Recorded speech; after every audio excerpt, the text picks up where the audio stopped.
Hello, this is Killakan, and today we're talking about one of the greatest Americans in history, Abraham Lincoln. Now, over the years, there's been some smack talk about Honest Abe, but none so dastardly as claims that he didn't really care about slavery or black people. Well, where do I even begin here? It's true Lincoln wasn't a blood and thunder abolitionist, such as Charles Sumner or Thaddeus Stevens, who demanded an immediate end to slavery and distrusted cooler, more pragmatic heads like Lincoln. Lincoln was an anti-slavery legalist, willing to take the long road to emancipation for the sake of doing it by the book. His first big anti-slavery move was made in his final months as a congressman. In early 1849, he penned and proposed a bill to outlaw slavery in Washington, D.C. Despising slavery, but still understanding and sympathizing with the masters, he was careful to include financial compensation to the owners and slow implementation in the bill. Sadly, the potential landmark bill was voted down.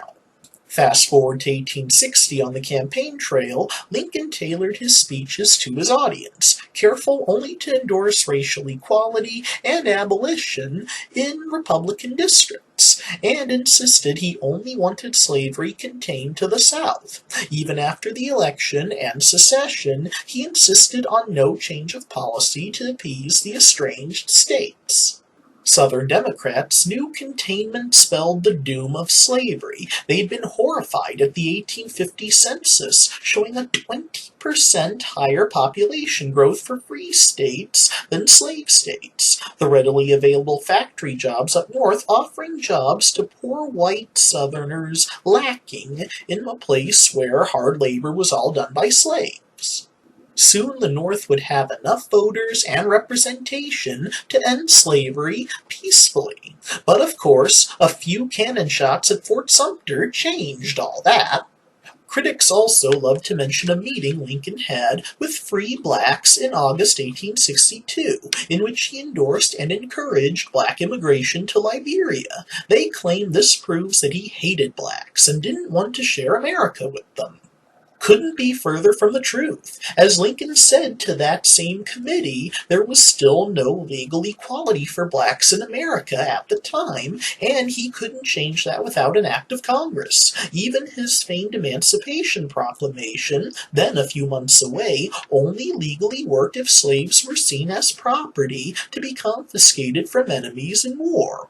Only once the 13th Amendment was passed would blacks have legal protection.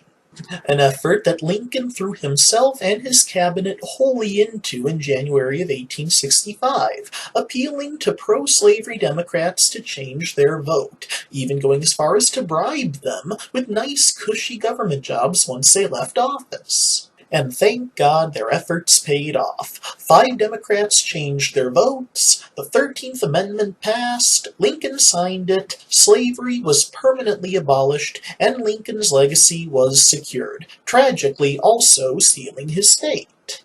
John Wilkes Booth awarded Lincoln for his life's work with a bullet to the head. And there you have it. But please don't take my word for it. I'll cite my sources in the credits for you to go and see for yourself. Feel free to post comments. Thank you all so much for watching. God bless America, and peace out.